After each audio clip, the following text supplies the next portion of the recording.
Good morning, everyone. I am your reporter for today's discussion, and I'm going to discuss to you about the improvisation in various art forms.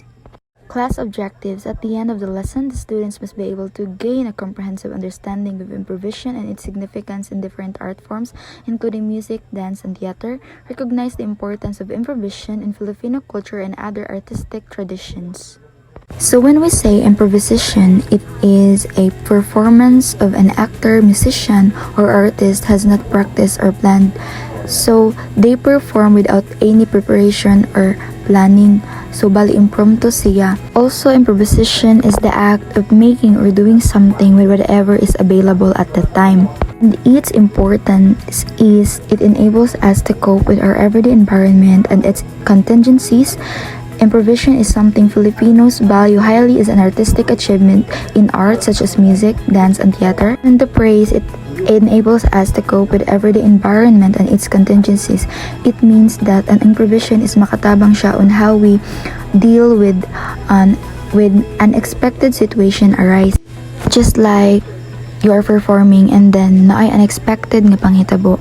So it is very important that we practice improvisation because it helps us to find solution in the problem. Improvisation also fosters a sense of communication kay ang mga group mates or teammates is there na dayon sila kanang magtinabangay on how to solve that certain problem nga ilang na-encounter. Filipino also value improvisation highly as an artistic achievement in arts such as music, dance, and theater. Examples of improvisation includes music, dance, design, theater, and problem solving and decision making. Composing music in the moment means that creating music spontaneously or often referred to as improvisation. When we say reducing to other musicians, it means that we are going to share our improvised music with other musicians. We can share our improvised music by writing it down, recording it, or even teaching it directly and also using software. These things will help others to fully understand and play the music you created on the spot.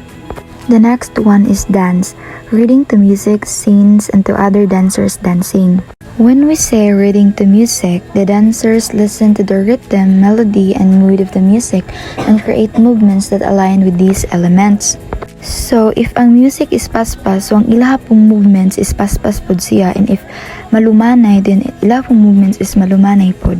And also, when we say reading to scenes, ang mga dancer ani is they will interpret the emotions, actions, and themes of a scene through their movements. So, for example, they will express the feelings of the character in a particular scene through dancing. Reading to other dancers means responding to the movements of other dancers, and also it is a form of communication where dancers create dialogue to their movements, often in a group performance or improvisational setting. To conclude, dance is used to interpret and respond to music, storytelling, and the movements of others. Next one is design, building something useful given limited time, resources, and other constraints. It means that you're going to find a solution on how to create something useful even when you don't have much time, money, or materials. Theater, performing a play that is unscripted. An example is comedy performed with dialogue, action, story, and characters that are created by players in a spur of the moment. It means that the actor performed without any preparation, and also they must be able to think quickly and adapt to whatever happens on the stage. So sa theater nagpasabot nga dapat dali nimo ma-adapt ang flow sa story nga gibuhat sa imong fellow actors. And the last one is problem solving and decision making. Unscripted real-life scenarios working or involving with what you have in the moment. The last one is problem solving and decision making. Unscripted real-life scenarios working or involving with what you have in the moment. So diri, you're going to deal with the situation gamit lang kung unsang available nga mga resources nga naa sa imo or information. Body language, the basic tool in expression and communication. Body language or kinesis. So, ang body language is we are communicating to someone using non-verbal expression. When we say non-verbal, it is a way of expressing and communicating without using any words. Even plants and animals uses body language to communicate. One of the example of animals that uses body language is the dog. When they are wagging tail, it means that they are happy or excited. One example of a plant that uses a body language is the makahiya. Kay once nga ato siyang i-touch ang iyang leaves kay mo close, and it means as a defense. The difference between body language and sign language.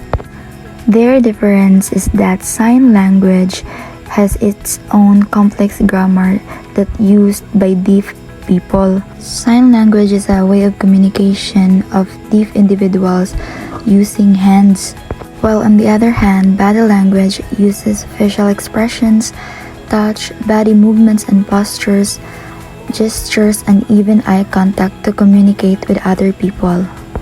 The ability of a person to know the meaning of these body language depends on their intelligence, age, experience, and training, and also cultural influences. You cannot fully understand the meaning of a particular body language if wala kay miskan ni isa nga experience or even training about ana. So, it is believed daw nga majority sa information are transmitted through non-verbal communication rather than verbal ones during interpersonal interactions. Importance of body language. Number 1 is it helps to establish harmonious relations between people. So, ang body language is makatabang siya nga maka-create og peaceful nga communication between people.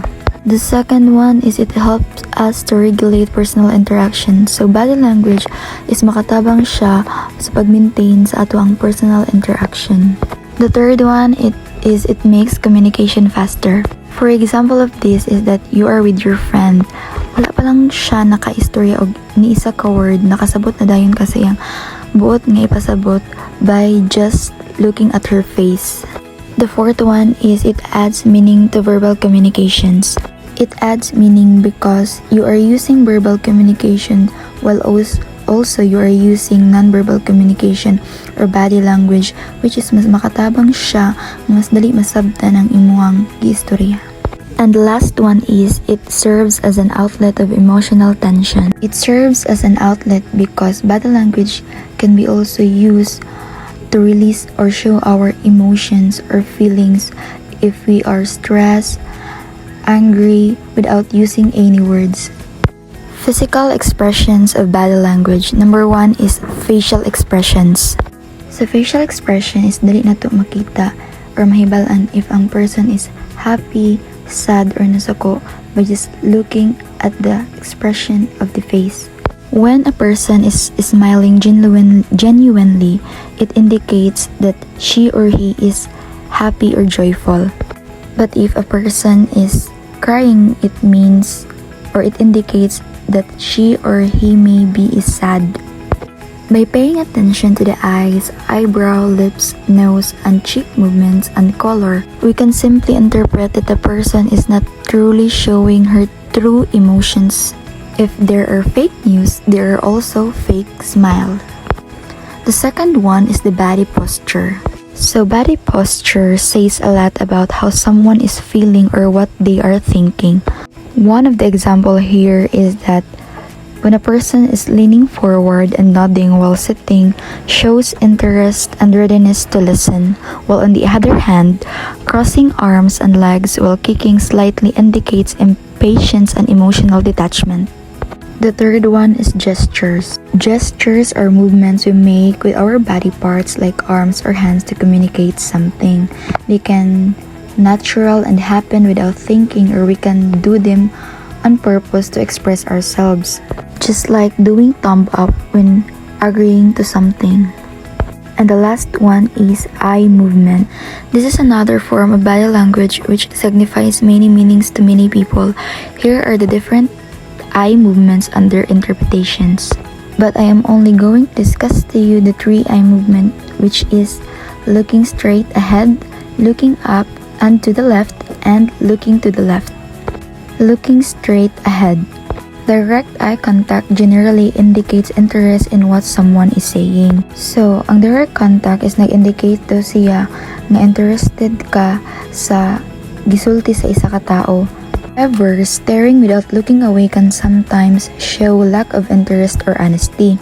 But there are exceptions between two people who is deeply in love. They may gaze at each other for a longer period, but it doesn't imply any disinterest or dishonesty. The next one is looking up and to the left. Looking up means that a person is thinking. So there is a looking up and to the left is ang person is nagunahuna siya sa mga information nga ginatry niya og connect sa iyang past experiences.